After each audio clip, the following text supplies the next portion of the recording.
আসসালামু আলাইকুম ওরহমতুল্লাহি ওবরাকাতু। তো আজকের হাদিস 3 নম্বর সহিহ বুখারী থেকে, সহিহ সূচনা থেকে 3 নম্বর পরিচ্ছেদ নাই। আপনারা আরবিটা দেখতেই পাচ্ছেন, অনেক বড় হাদিস।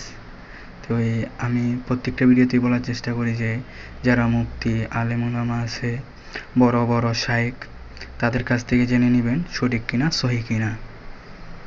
আমার কাজ হচ্ছে প্রচার করা, তাই প্রচার করতেছি। তো আপনারা স্ক্রিনে দেখতেই পাচ্ছেন আরবিটা। তো দেখেন, অনেক বড় হাদিস, আপনাদেরকে বলে বোঝাতে পারবো না কত বড় হাদিস। তো এখন আমি বাংলাটা পড়বো, ইনশাল্লাহ মনোযোগ দিয়ে শুনবেন। পরিচ্ছেদ নেই। 3 নম্বর হাদিস, উম্মুল মুমিনিন আয়েশা রাদিয়াল্লাহু তাআলা আনহা হতে বর্ণিত, তিনি বলেন, আল্লাহ রাসূল সাল্লাল্লাহু আলাইহি ওয়াসাল্লামের নিকট সর্বপ্রথম যে ওহী আসে তা ছিল নিন্দা অবস্থায়, বাস্তব স্বপ্নরূপে। যে স্বপ্নই তিনি দেখতেন তা একবারে প্রভাতের আলোর ন্যায় প্রকাশিত হতো। অতঃপর তার নিকট নির্জনতা পছন্দনীয় হয়ে দাঁড়ায় এবং তিনি হেরার গুহায় নির্জনে অবস্থান করতেন। আপন পরিবারের নিকট ফিরে এসে কিছু খাদ্য সামগ্রী সঙ্গে নিয়ে যাওয়ার পূর্বে এভাবে সেখানে তিনি এক নাগারে বেশ কয়েকদিন ইবাদতে মগ্ন থাকতেন। অতঃপর খাদিজা রাদিয়াল্লাহু তাআলা আনহার নিকট ফিরে এসে আবার একই সময়ের জন্য কিছু খাদ্য সামগ্রী নিয়ে যেতেন। এভাবে হেরা গুহায় অবস্থানকালে তার নিকট ওহী আসলো।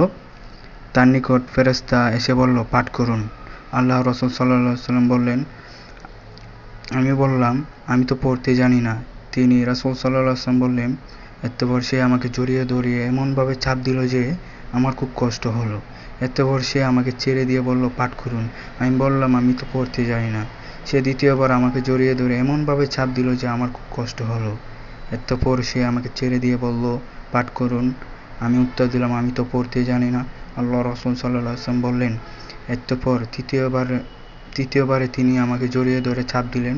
তারপর ছেড়ে দিয়ে বললেন, পাঠ করুন আপনার রবের নামে, যিনি সৃষ্টি করেছেন মানুষকে রক্ত জমা রক্তপিণ্ড থেকে। পাঠ করুন আপনার রবের অতিশয় দয়ালু। সূরা আলাক, কুরআনের 96 নম্বর সূরা, 1, 2, 3 আয়াত। অতঃপর আয়াত নিয়ে আল্লাহ রাসূল সাল্লাল্লাহু আলাইহি ওয়াসাল্লাম প্রত্যাবর্তন করলেন। তার হৃদয় তখন কাঁপছিল। তিনি খাদিজা রাদিয়াল্লাহু তাআলা আনহা বিনতে খুয়াইলিদের নিকট এসে বললেন, আমাকে চাদর দ্বারা আবৃত করো। তারা তাকে চাদর দ্বারা আবৃত করলেন, এমনকি তার শঙ্কা দূর হলো। তখন তিনি খাদিজা রাদিয়াল্লাহু তাআলা আনহার নিকট ঘটনা আবৃত্তি করলেন, জানিয়ে তাকে বললেন, আমি আমার নিজেকে নিয়ে আশঙ্কা বোধ করছি। খাদিজা রাদিয়াল্লাহু তাআলা আনহা বললেন, আল্লাহর কসম, কখনোই নয়। আল্লাহ আপনাকে কখনো লাঞ্ছিত করবেন না। আপনি তো আত্মীয় স্বজনের সঙ্গে সদাচরণ করেন, অসহায় দুঃখদের দায়িত্ব বহন করেন, নিঃস্বকে সহযোগিতা করেন, মেহমানের আপ্যায়ন করেন এবং হক পথের দুর্দশাগ্রস্তের সাহায্য করেন। অতঃপর তাকে নিয়ে খাদিজা রাদিয়াল্লাহু তাআলা আনহা তার চাচাতো ভাই ওয়াকার ইবনুল নাওফাল ইবনু আব্দুল আসাদ ইবনুল আব্দুল উজ্জার নিকট গেলেন। তিনি অন্ধকার যুগে ঈসাই ধর্ম গ্রহণ করেছিলেন। তিনি ইব্রাহিমী ভাষায় লিখতে পারতেন এবং আল্লাহর তৌফিক অনুযায়ী ইব্রাহিমী ভাষায় ইনজিল হতে ভাষান্তর করতেন। তিনি ছিলেন অতি বৃদ্ধ এবং অন্ধ হয়ে গিয়েছিলেন। খাদিজা রাদিয়াল্লাহু তাআলা আনহা তাকে বললেন, হে চাচাতো ভাই, আপনার ভাতিজার কথা শুনুন। ওয়াকার তাকে জিজ্ঞাসা করলেন, ভাতিজা, তুমি কি দেখো? আল্লাহ রাসূল সাল্লাল্লাহু আলাইহি ওয়াসাল্লাম যা দেখেছিলেন সবই বর্ণনা করলেন। তখন ওয়াকার তাকে বললেন, এটাই ছিল বার্তাবাহক যাকে আল্লাহ মূসা আলাইহিস সালামের নিকট পাঠিয়েছিলেন। আফসোস আমি যদি সেই দিন জীবিত থাকতাম যেদিন তোমার কওম তোমাকে বহিষ্কার করবে।